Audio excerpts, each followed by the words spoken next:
உறவுகளுக்கு உற்சாகமான காலை வணக்கம். உங்களுக்கு எந்த நிமிடமும் ஒவ்வொரு நாளும் மகிழ்ச்சிகரமான நாளாக அமையட்டும். நான் உங்கள் தனசேகரன். இது கிட்டத்தட்ட 145வது வார நேரலை. தலைப்பு வெற்றியின் விதை உதை. வெற்றி விதை உதை. என்னது வித்தியாசமான தலைப்பாக இருக்குது, வெற்றி விதை உதை அப்படின்னு சொல்லிட்டு.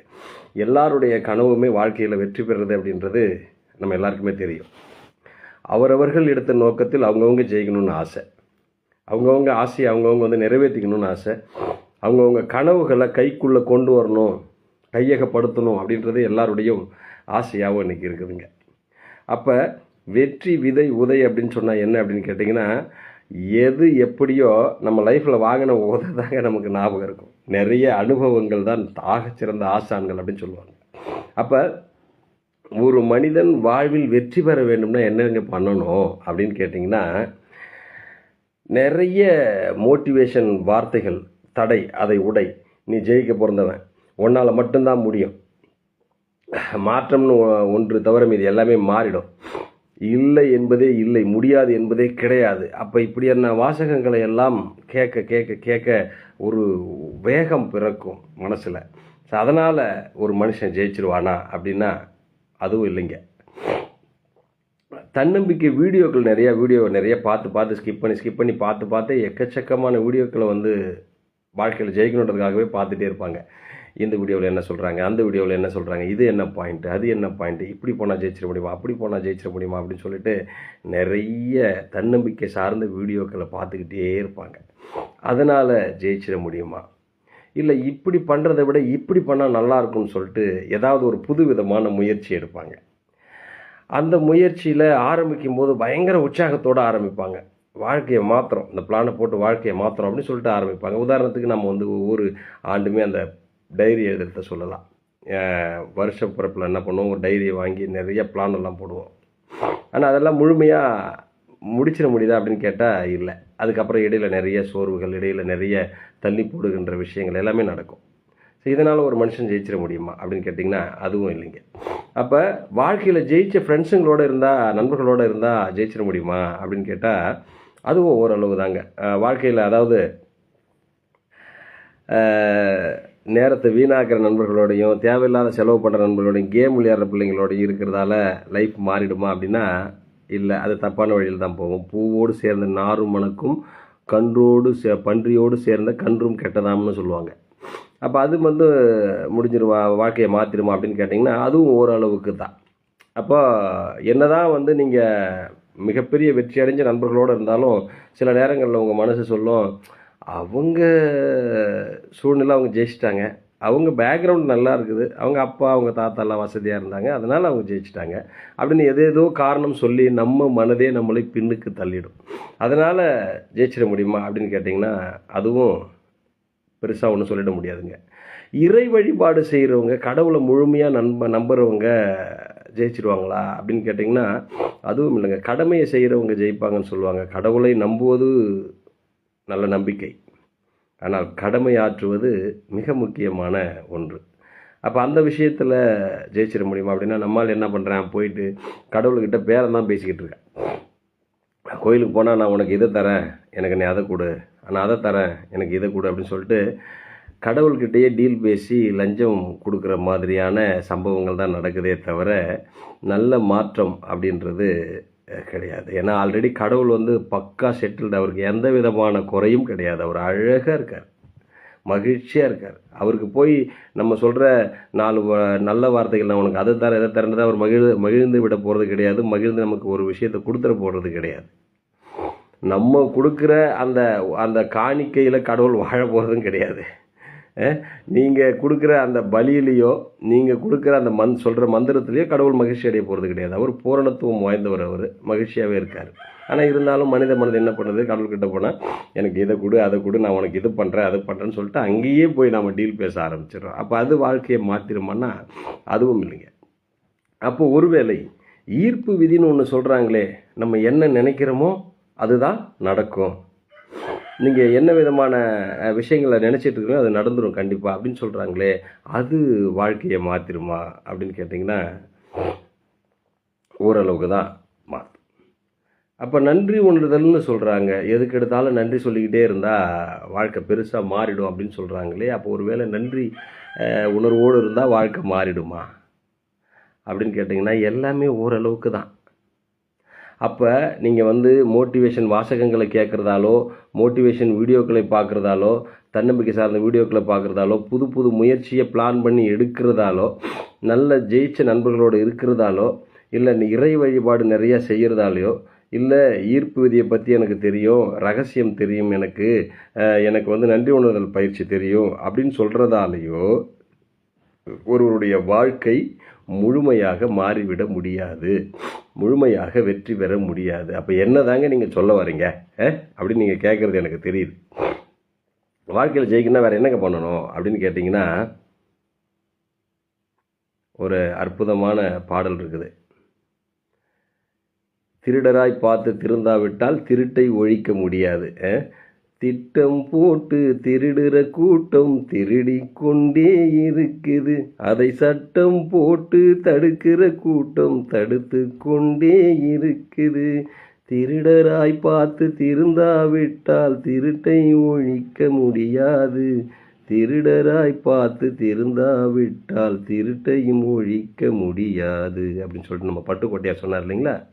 இதுக்கு நான் ஏன் இந்த பாட்டை இந்த இடத்த சொல்கிறேன் அப்படின்னு பார்த்தீங்கன்னா, ஒரு திருடனுக்கு 1000 தண்டனைகள் கொடுத்தாலும் அவன் மறுபடியும் அந்த தப்பை செஞ்சுக்கிட்டே இருப்பான். அப்போ அவன் எப்போ திருந்துவான் அப்படின்னு பார்த்தா, நம்ம பண்ணுறது தப்பு, இது சரியில்லை, இது நம்ம அவப்பெயரை ஏற்படுத்துது, சமூகத்தில் நம்ம அந்தஸ்தை குறைக்குது, நம்ம மாபெரும் தவறு பண்ணுறோம், உழைச்சி சாப்பிடணும் அப்படின்னு சொல்லிட்டு என்னைக்கு ஒருத்தர் முடிவு பண்ணுறானோ அன்னைக்கு எந்த விதமான தண்டனையும் அவனுக்கு தேவையில்லை, எந்த விதமான அறிவுரையும் அவனுக்கு தேவையில்லை, அவனே திருந்திடுவான். அப்போ இதிலேருந்து என்ன தெரியுது அப்படின்னு கேட்டிங்கன்னா, வாழ்க்கை மாறணும், வாழ்க்கையில் ஜெயிக்கணும், நான் பெரிய ஆள் ஆகணும், பெரிய மாற்றத்தை என் லைஃப்பில் கொண்டு வரணும்னு ஒருத்தர் முடிவு பண்ணுறார் அப்படின்னு சொன்னால் அவருக்கு எந்த விதமான மோட்டிவேஷனும் தேவையில்லை. அவருக்கு எந்த விதமான, அதாவது இறை நம்பிக்கை உள்ளவர்கள் இருக்கிறாங்க, இறை நம்பிக்கை இல்லாதவர்கள் இருக்கிறாங்க. இறை நம்பிக்கை இல்லாதவன் என்று நான் சொல்லலை, கடவுள் வழிபாடு கூட தேவையில்லை. சொல்லுவாங்க, நீங்கள் ஆழ் மனதில் முழுமையான எண்ணத்தோடு நீங்கள் கடவுளை துதிச்சா கடவுள் உங்ககிட்ட வந்துடுவார். இன்றைக்கி அடித்து பிடிச்சி கூட்டத்துக்கு மத்தியில் போயிட்டு நீந்திக்கிட்டு போயிட்டு கடவுளை பார்க்கணுன்னு அவசியம் இல்லைங்க. நீங்கள் வந்து உள்ளே போகிறதுக்கு லேட் ஆகுதுன்றதுக்காக 100 ரூபா சிறப்பு தரிசனம், 500 ரூபா சிறப்பு தரிசனம், 1000 ரூபாய் சிறப்பு தரிசனம் கொடுத்துட்டு கடவுளை போய் பார்க்கணுன்ற அவசியம் இல்லைங்க. கடவுள் எங்கும் நிறைஞ்சிருக்காருன்னு சொல்கிறாங்க, எல்லையில்லா பரம்பொருள்ன்றாங்க, காணும் இடமெல்லாம் கடவுள் இருக்காருன்றாங்க. அவருக்கு எதுக்கு லஞ்சம் கொடுத்து உள்ளே போய் பார்க்கணும்? நீங்கள் இருக்கிற இடத்த நீங்கள் நிம்மதியாக நல்ல விஷயங்களை செஞ்சுக்கிட்டு வேண்டுனா போதும். ஈன்ற பொழுதும் பெரிதோக்கும் தன் மகனை சான்றோன் என கேட்ட தாய் அப்படின்னு சொல்கிறாங்க இல்லையா.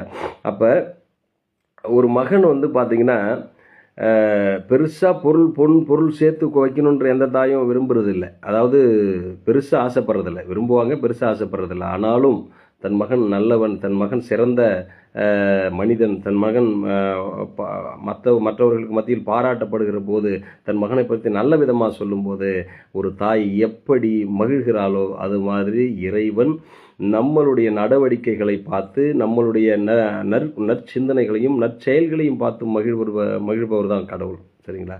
ஸோ அதனால் இறை வழிபாட்டாலையும் இல்லை மற்ற விஷயங்களாலையும் வந்து வாழ்க்கை மாறாதுங்க. நம்ம எப்போ தோணும் நமக்குன்னா, இல்லை நம்ம இன்னும் சரியாகணும், இன்னும் மேலே வரணும்னு எப்போ தோணும்னா, உங்களுக்குள்ள நீங்கள் வாங்கிய அடிகளும் வலிகளும் வேதனைகளும் அந்த துன்பங்களும் துயரங்களும் நீங்கள் பட்ட விஷயங்கள்லாம் இருக்குல்ல, அதுதான் உங்களை முழுமையான ஒரு மனிதனாக மாற்றும். அனுபவம் போன்ற ஒரு மனிதர்கள் இல்லை அப்படின்னு சொல்லுவாங்க, அதனால் ஆசான் இல்லைன்னு சொல்லுவாங்க. அதனால் இந்த அற்புதமான தகவல், நீங்கள் வாழ்க்கையில் வாங்கின அடிகள் தான் உங்களை மிகப்பெரிய வெற்றியாளனாக மாற்றும். அந்த சிந்தனை எப்பொழுதும் மனசில் வச்சுக்கிட்டு அதற்கு ஏற்றார் போன்று உங்களை நீங்கள் வடிவமைத்துக் கொள்வீர்கள். அதை யாருமே உங்களுக்கு சொல்ல வேண்டிய அவசியம் இருக்காது. ஏன் அப்படின்னு கேட்டிங்கன்னா, நீங்கள் ஒரு இடத்த அவமானப்பட்டிருப்பீங்க, அசிங்கப்பட்டிருப்பீங்க, ஒரு 4 பேருக்கு மத்தியில் வந்து புறக்கணிக்கப்பட்டிருப்பீங்க. சொல்லுவாங்கள்ல, எந்த இடத்தில் நாம் நிராகரிக்கப்பட்டோமோ அதே இடத்தில் நிராகரிக்கவே முடியாத சக்தியாக வளர்ந்து நிற்பது தான் வெற்றின்னு சொல்லுவாங்க இல்லையா. ஸோ அதனால் நீங்கள் வாழ்க்கையில் வாங்கின அடி, உதை, அதுதான் நான் வெற்றி விதை உதை அப்படின்னு சொன்னேன். அந்த இடத்துல தான் வெற்றி விதைக்கப்படுகிறது. நீங்கள் எங்கே அவமானப்பட்டீங்களோ, எங்கே அசிங்கப்பட்டீங்களோ, எங்கே 4 பேருக்கு மத்தியில் கூனி குறுகி நின்னீங்களோ, அந்த இடத்துல தான் உங்கள் வெற்றிக்கான விதை விதைக்கப்பட்டது, விதைக்கப்படும். அதுதான் உண்மை. அப்போ நிறைய பேருடைய வாழ்க்கையை பாருங்களேன், நிறைய வெற்றியாளர்களுடைய வாழ்க்கையெல்லாம் பார்த்தீங்கன்னா, இப்போ மகாத்மா காந்திஜி ஏன் சுதந்திரத்துக்காக போராடினார் அப்படின்னு கேட்டிங்கன்னா, எத்தனையோ பேர்கள் வந்து தொடர் வண்டியிலேருந்து இறக்கி விடப்பட்டாங்க. ஆனால் காந்திஜி வந்து மோகன்தாஸ் கரம்சம் காந்தி அப்படின்ற ஒரு நபர் மகாத்மானது எப்போ அப்படின்னு கேட்டிங்கன்னா, அவர் பட்ட அவமானம். நம்மளை இப்படி தள்ளி விடுறாங்களே, இந்த மாதிரி மக்கள் எத்தனை பேர் அவமானப்படுவாங்க.